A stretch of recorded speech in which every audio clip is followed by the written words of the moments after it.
Hello everyone and welcome to all of you in my YouTube channel. In today's lecture we will talk about the Knight, one of the pilgrims in the prologue to the Canterbury Tales by Geoffrey Chaucer. So without wasting a single minute, let's dive into it. First of all हम title के बारे में बात करते हैं, the night. अब night का जो करेक्टर है यहाँ पे हमारे राइटर जोफ्री चौसर ने द का वर्ड यूज किया है जो कि एक डेफिनेट आर्टिकल है.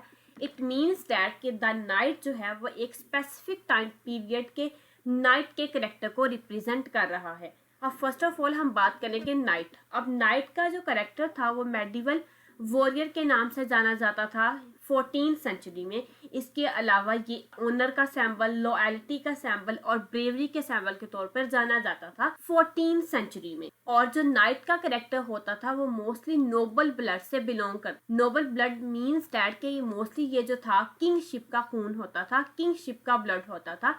जिस पर्सन के अंदर ऑनर, लॉयल्टी, ब्रेवरी जैसी ग्रेट कैरेक्टरिस्टिक पाई जाती थी और उसको कोर्ट में नाइट की पोजीशन या नाइट का रैंक मिलता था.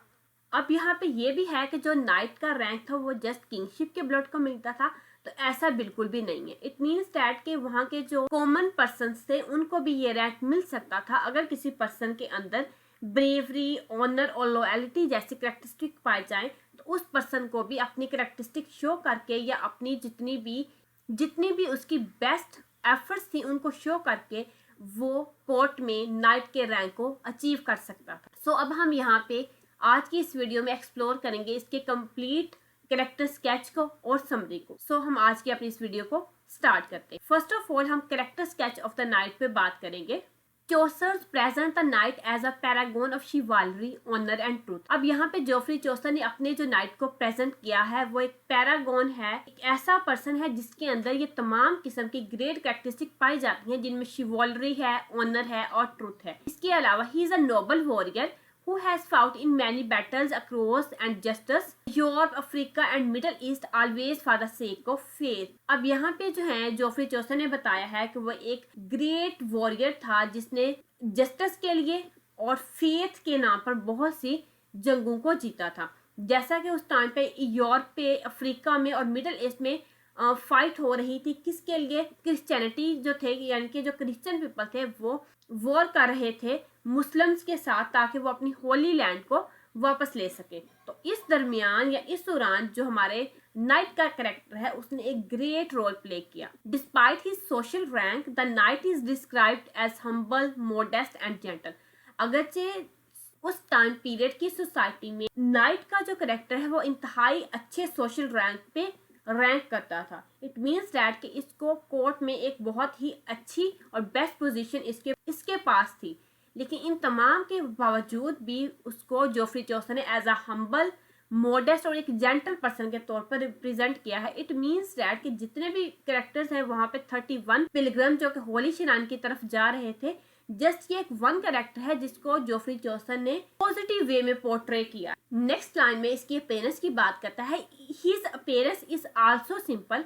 मतलब इसकी जो अपीयरेंस थी, नजर आने वाली अपीयरेंस थी, वो बहुत ही सिंपल थी. ही वेयर्स अ फस्टाइन टनिक. फस्टाइन एक मोटे टाइप का कपड़ा होता है और टनिक इट मीन्स दैट कि ये एक जो फस्टाइन टनिक है ये एक कपड़े की एक टाइप है जो कि एक मोटे किस्म का कपड़ा जो था ये नाइट पहना करता था. Stained from battle which shows he is more concerned with duty than fashion. और ये अपनी मतलब इसका जो मोस्टली काम होता था वो जंग में रहना और हर टाइम जो है वो ऑनर को, ट्रूथ को, शिवालरी को प्रोटेक्ट करना एज कम्पेयर टू मॉडर्निटी के. ये अपने अंदर मतलब इसके पास इतना अच्छा सोशल रैंक था कि इसके बावजूद भी ये अपनी जो थी ड्यूटी को प्रेफर करता था फैशन के ऊपर. चौसर admires him as a true gentleman, someone who embodies the values of loyalty, honor, generosity and courtesy. अब यहाँ पे हमारे जो जोफ्री चौसर हैं वो इसको एक ट्रू जेंटलमैन के कैरेक्टर की कुछ कैरेक्टरिस्टिक हमें बता रहे हैं जो कि इस नाइट के अंदर थी. ये वैल्यू देता था लॉयल्टी को, ऑनर को, जनरसिटी को और कर्टसी को. किसके लिए? ताकि इट मीन्स दैट कि इसको एक कोर्ट में पोजीशन हासिल थी. ये अपनी पोजीशन का मिसयूज नहीं कर रहा था, अपनी पोजीशन को एक लॉयल पर्सन के तौर पर अपनी ड्यूटीज को परफॉर्म कर रहा. सो आई होप सो कि यहाँ तक जितना भी मैंने एक्सप्लेन किया नाइट का कैरेक्टर स्केच वो आपको इजीली समझ में आ गया होगा. फर्दर नेक्स्ट हम बात करते हैं summary of the knight in the prologue. अब यहाँ पे जो आप prologue to the Canterbury tale है जिसमें 31 पिलग्रम्स को शो ऑफ किया गया है, अब हम इस कैरेक्टर की समरी को डिस्कस करते हैं। The Knight is the first pilgrim Chaucer's introduced which shows his importance. अब यहाँ पे जितने भी वहाँ पे prologue to the contemporary tale में 31 कैरेक्टर्स हैं हमारे पास।